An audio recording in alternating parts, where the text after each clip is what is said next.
Shalom Bapak Ibu dan saudara-saudara kekasih dalam nama Tuhan kita Yesus Kristus. Selamat merayakan kenaikan Tuhan Yesus Kristus ke sorga. Dan selamat bertemu kembali di YouTube saya, Pendeta Rudolf H. Pasaribu Channel. Dengan dan lewat channel ini, saya komit untuk senantiasa menyebarkan pengajaran firman Tuhan. Karena saya percaya, berlandaskan Yesaya pasal 55 ayat 11, bahwa firman Tuhan yang saya dan Bapak, Ibu, Saudara-saudara sebar lewat apapun, termasuk lewat video ini, tidak akan kembali dengan sia-sia, tetapi akan bekerja sendiri lewat kuasa dan berkat urapan Roh Kudus. Mari Bapak, Ibu, Saudara-saudara semuanya saya ajak membantu saya menyebarkan pengajaran firman Tuhan khotbah di perayaan kenaikan Tuhan Yesus Kristus 13 Mei 2021. Terambil dari Injil Lukas pasal 24 ayat 44 sampai dengan ayat 53 dan epistel atau bacaan dari kitab Efesus pasal 1 ayat 15 sampai dengan 23. Diikat oleh topik atau tema menjadi saksi Kristus. Dalam bahasa Batak dituliskan, Gabe sitidangini Kristus. Saya baca untuk kita, mari Bapak, Ibu, dan saudara-saudara semuanya simak pembacaan firman Tuhan berikut ini. Judul perikop Lukas pasal 24 mulai dari ayat 36 sampai 49, Yesus menampakkan diri kepada semua murid. Ayat 50 sampai 53 berjudul Kenaikan Yesus, dan perikop khotbah kita adalah ayat 44 sampai 53.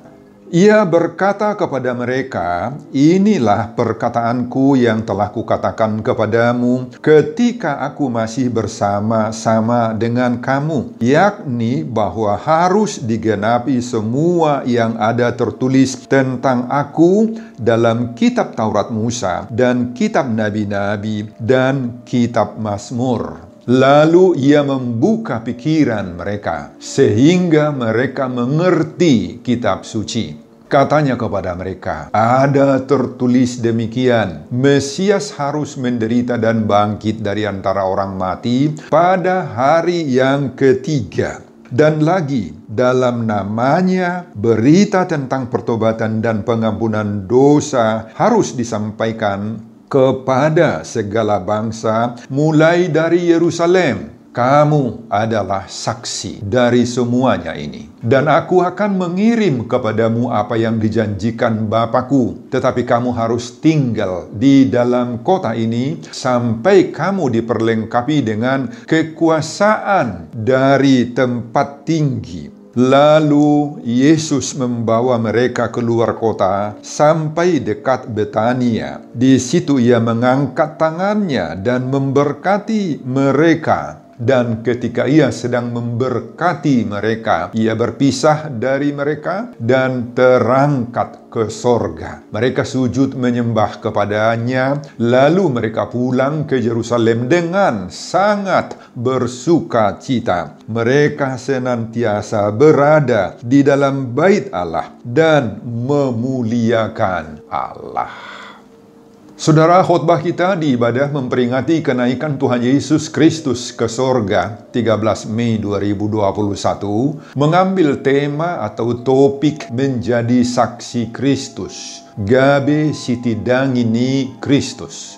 Saudara, dalam khotbah memperingati kenaikan Tuhan Yesus yang terambil dari Lukas pasal 24 ayat 44 sampai 53, yakni pasal terakhir dari kitab Evangelium Lukas, ini dibicarakan dua hal, yakni Yesus menampakkan dirinya kepada murid-muridnya dan kenaikan Tuhan Yesus ke sorga.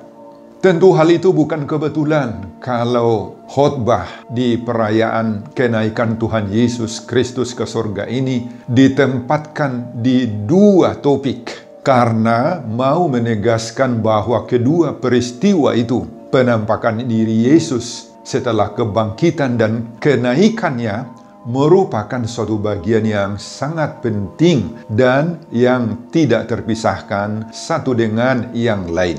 Di dalam peristiwa pertama, yaitu penampakan Yesus sesudah bangkit, Yesus mau membuktikan kepada seluruh umat manusia yang ada di muka bumi ini bahwa Yesus yang kita percayai sebagai juru selamat dunia itu adalah sungguh-sungguh Allah yang hidup dan yang sudah mengalahkan kematian. Yesus berkuasa penuh atas iblis dan atas segala kuasa-kuasa kejahatan, terutama atas kuasa kematian. Dan atas dasar itu pula, maka orang yang percaya kepadanya, kepada Yesus itu, yaitu kita ini, Bapak, Ibu, dan saudara-saudara, juga akan mengalami kemenangan atas kematian, atas maut, dan atas iblis, serta akan mendapatkan tempat yang layak di dalam sorga.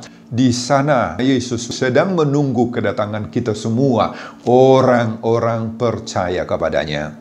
Memang kita akan melewati juga proses kematian itu, Bapak Ibu. Tetapi itu hanyalah sebagai jembatan, jalan yang harus kita tempuh untuk berkumpul bersama-sama Yesus di sorga. Amin, Bapak Ibu. Dan pada peristiwa yang kedua, yakni kenaikan Yesus ke sorga, ada beberapa hal yang ditunjukkan peristiwa kenaikan Yesus ke sorga ini kepada kita. Pertama, setelah Yesus naik ke sorga, misinya di dalam dunia telah berakhir. Nah, sekarang pertanyaan, siapakah yang melanjutkan misi Yesus berikutnya di dalam dunia ini? Maka sekarang misi keselamatan dan pemberitaan Injil itu akan diteruskan oleh murid-muridnya, pengikut-pengikutnya, dan orang-orang yang percaya kepadanya. Kedua, siapa murid-murid Yesus saat ini? Maka murid-murid Yesus saat ini adalah kita semuanya, Bapak Ibu. Orang-orang percaya, orang-orang Kristen. Kitalah saat ini yang harus mengemban pesan penyuruhan Yesus itu. Ketiga, kita disuruh, diutus, diberangkatkan oleh Yesus ke seluruh dunia. Seluruh dunia. Sebagaimana diamanahkan oleh Yesus pada Markus pasal 16 ayat 15. Pergilah ke seluruh dunia, beritakanlah Injil kepada segala makhluk.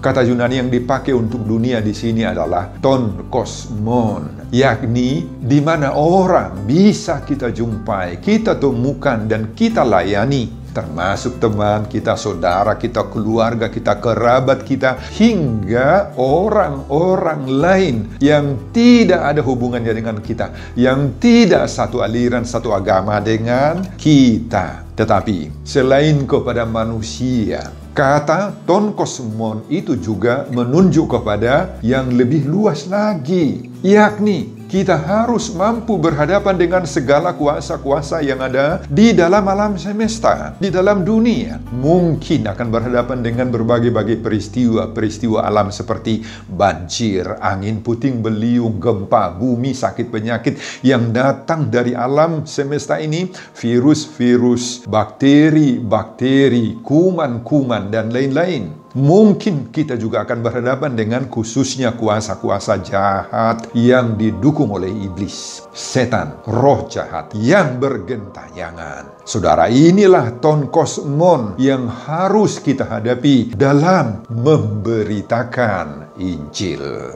Jadi, fokus, arah, sasaran pemberitaan Injil yang kita kerjakan itu Bapak Ibu, mulai dari diri sendiri, rumah tangga kita sendiri, rumah tangga orang lain, keluarga kita, keluarga orang lain, kampung kita, kampung orang lain, domisili kita, teman seprofesi juga.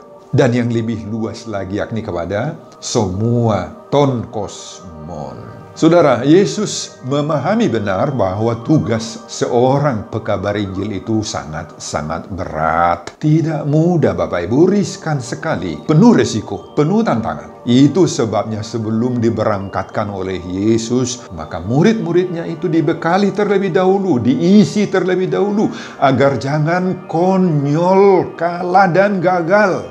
Sebagian dari pembekalan itulah nats khotbah kita di saat ini. Saudara, mari kita lihat nats khotbah kita di ibadah memperingati kenaikan Tuhan Yesus Kristus ke sorga 13 Mei 2021 dihubungkan dengan tema atau topik minggu menjadi saksi Kristus. Gabesiti dangi ni Kristus. Ada 4 hal penting yang kita temukan dalam perikop khotbah ini. Pertama, pada ayat 44 sampai 46 sebelum kenaikan Yesus ke sorga, Yesus mengisi dan membekali para murid-muridnya akan berbagai-bagai tugas yang harus diemban mereka kelak. Beberapa di antara pembekalan itu menyangkut dengan bahwa Yesus sendirilah Mesias yang telah ditulis dalam kitab Taurat Musa dan kitab yang dinubuatkan oleh para nabi-nabi dan juga dalam kitab Mazmur. Di sana juga Yesus mengatakan dia sendirilah Mesias yang menderita, yang mati disalibkan, dan yang pada hari yang ketiga bangkit dari antara orang mati. Semua ini dilakukan oleh Yesus adalah dalam rangka penyelamatan manusia. Dan mengenai semuanya ini, para murid telah menyaksikannya sendiri.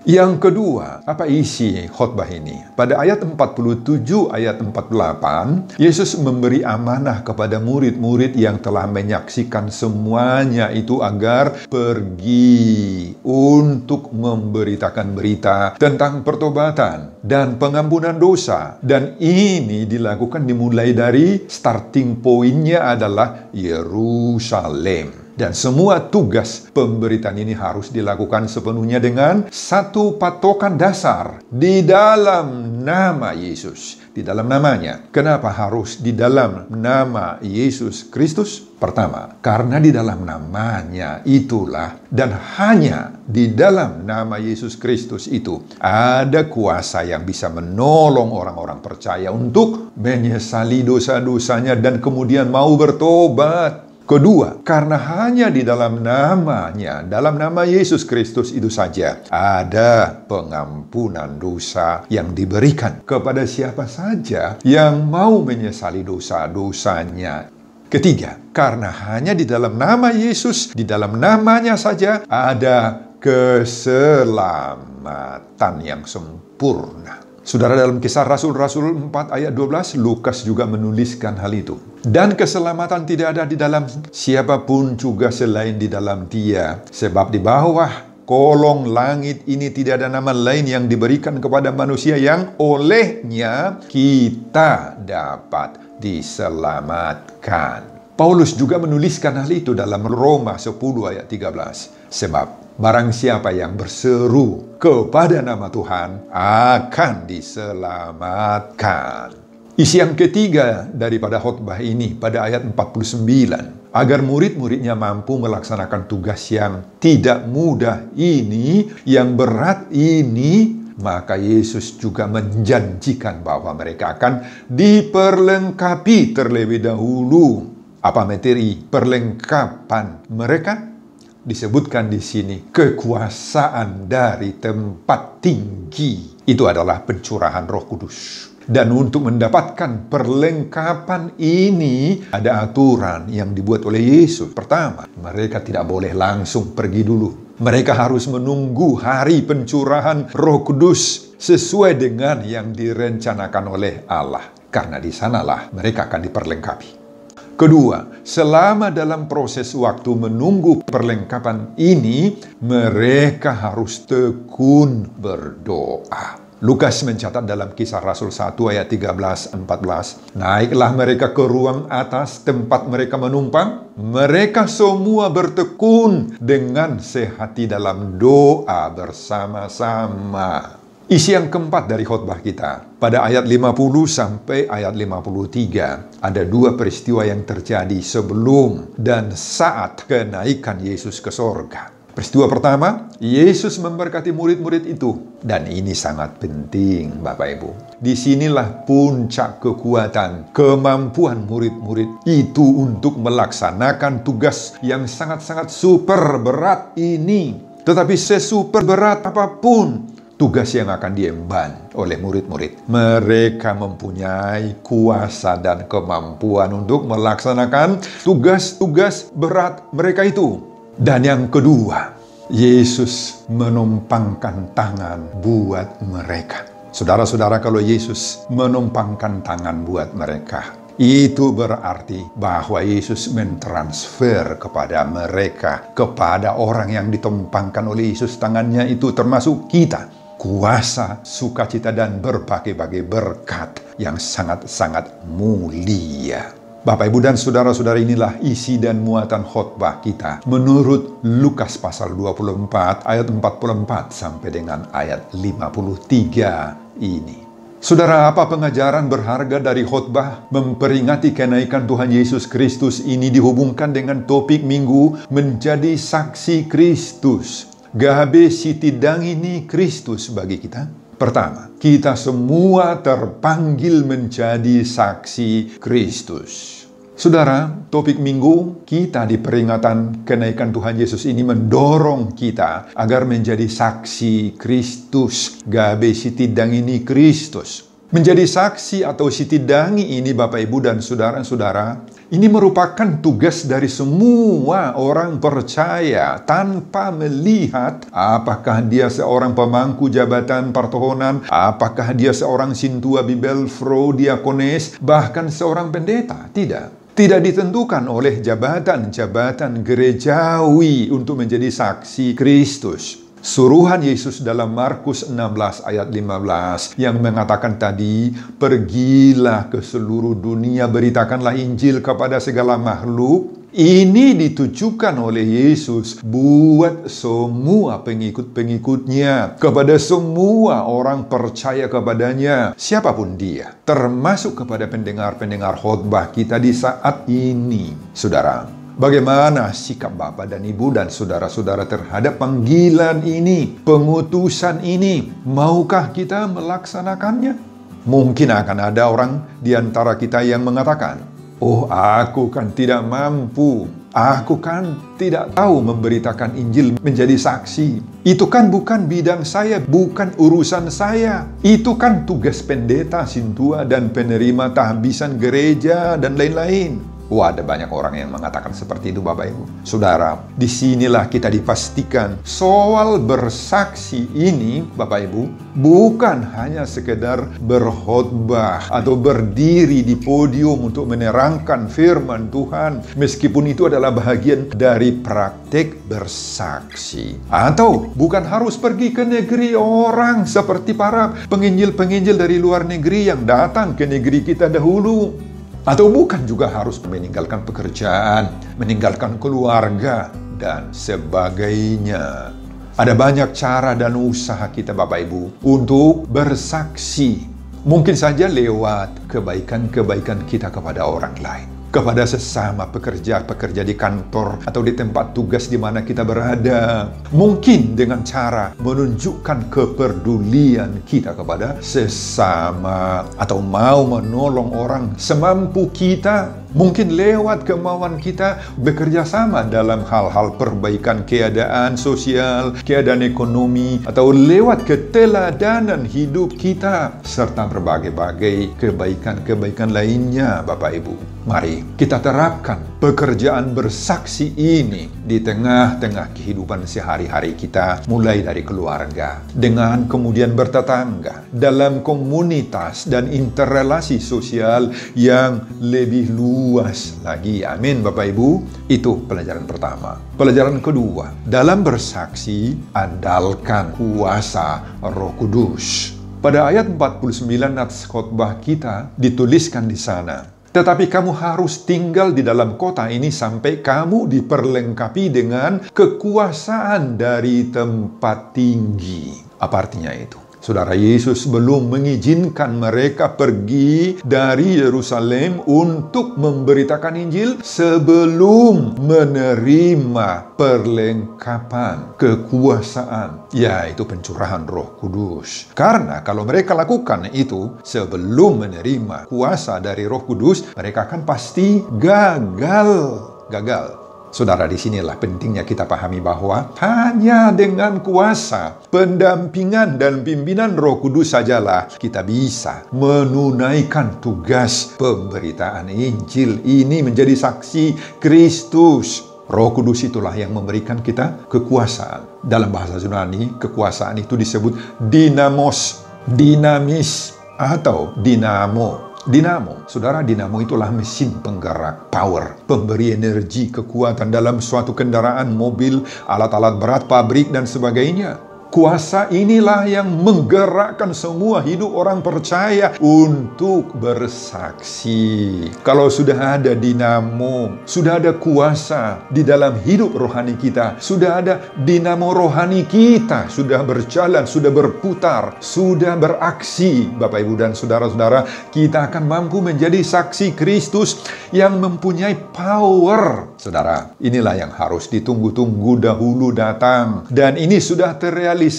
saat pencurahan Roh Kudus. Power ini juga harus menjadi andalan kita, andalan semua orang-orang percaya yang harus kita gunakan, kita pakai di dalam menyaksikan, memberitakan Injil firman Tuhan, menjadi saksi Kristus yang benar. Amin, Bapak Ibu, pakai itu, andalkan itu. Ini memberi kepastian bagi kita bahwa dalam melaksanakan tugas-tugas bersaksi ini, apabila kita akan dihadang oleh berbagai-bagai tantangan dan pergumulan, apabila kita akan dihadang oleh banyak masalah yang mungkin akan menggagalkan usaha kesaksian kita, kegiatan-kegiatan kesaksian kita akan dirintangi bermacam-macam hal, tetapi kita akan merasa kuat, Bapak Ibu, tidak akan mendele putus asa, tidak akan bersungut-sungut kepada Tuhan, tidak. Karena kita punya power, punya dinamo di dalam hidup rohani kita. Disinilah peranan Roh Kudus dalam setiap usaha pengabaran Injil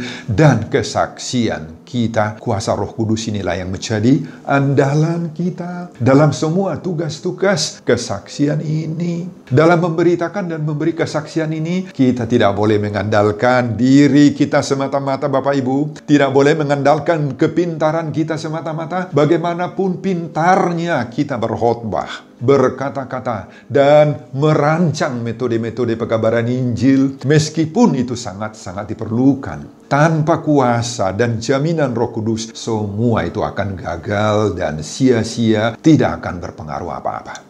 Roh Kudus itu jugalah yang membuat kita mampu bertahan dalam berbagai-bagai kesulitan, bahkan jika dimungkinkan pun harus mengalami pengorbanan penderitaan. Roh Kudus itulah yang memberi keberanian kepada kita untuk mengatakan kebenaran Allah, meski di tengah-tengah kondisi yang tidak nyaman, dan bahkan berani memikul tanggung jawab kita setia sampai akhir. Wahyu pasal 2 ayat 10. Roh Kudus itulah yang melatih kita agar mampu bersabar dan perlu menunggu waktu lain yang lebih tepat, atau mungkin mencari cara-cara, bentuk-bentuk kesaksian lainnya. Makanya Bapak Ibu, sekali lagi, andalkanlah kuasa Roh Kudus ini dalam segala kesaksian kita. Amin, Bapak Ibu.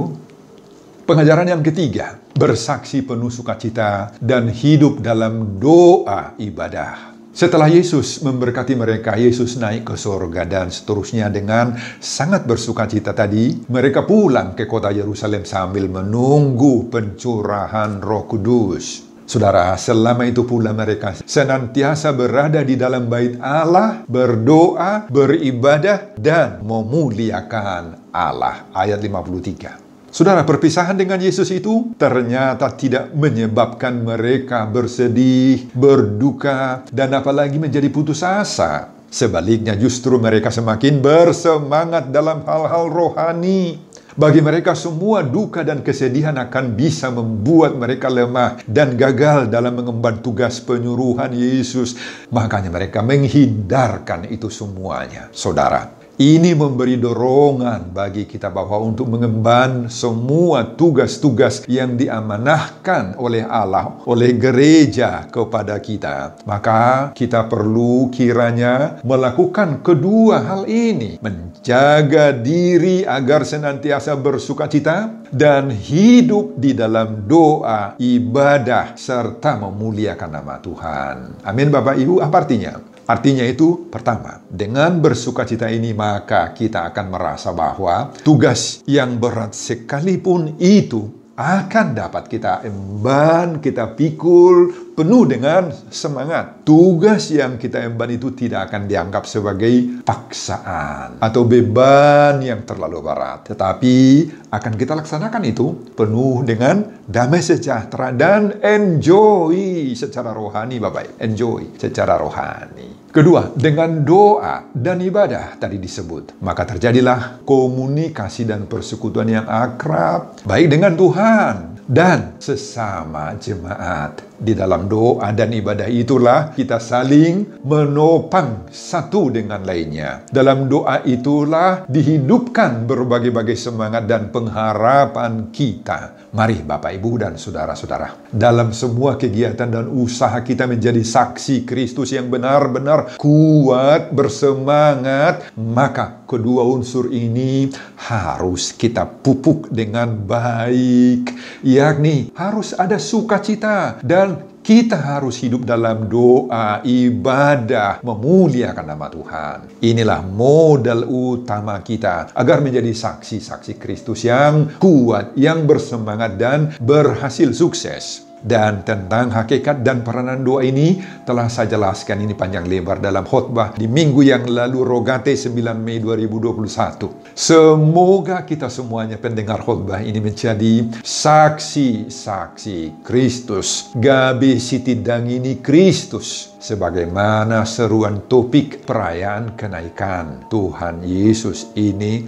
agar kita menjadi saksi-saksi Kristus yang handal, konsisten, dan sukses di tengah-tengah pelayanan kita. Sebelum saya mengakhiri khotbah ini kembali, saya mengajak semua Bapak, Ibu, dan saudara-saudara untuk membantu saya menyebarkan pengajaran firman Tuhan, khotbah peringatan kenaikan Tuhan Yesus 13 Mei 2021 dari Injil Lukas pasal 24 ayat 44 sampai dengan 53 ini, agar semakin banyak orang yang mau menjadi saksi Kristus. Gabe sitidang ini Kristus termotivasi lewat khotbah ini. Simak juga video-video khotbah saya yang lain agar Bapak, Ibu, dan saudara-saudara memiliki sentuhan dan pemahaman rohani yang semakin diperkaya. Buka di YouTube saya, Pendeta Rudolf H. Pasaribu Channel. Selamat mengikuti ibadah peringatan kenaikan Tuhan Yesus, baik di gereja ataupun di rumah kita masing-masing. Tuhan Yesus memberkati kita. Shalom, horas, amin. Bapak, terima kasih untuk firman-Mu yang sudah saya rekam dan akan saya proses dan kembangkan serta akan saya sebarkan lewat YouTube. Berkatilah jemaat untuk mendapatkan berkat dari khotbah ini Tuhan. Dan berkati hamba-Mu untuk persiapan-persiapan khotbah berikutnya. Dan semuanya saya peruntukkan demi kemuliaan kebesaran nama Tuhan Yesus Kristus. Di dalam nama-Mu saya berdoa. Amin.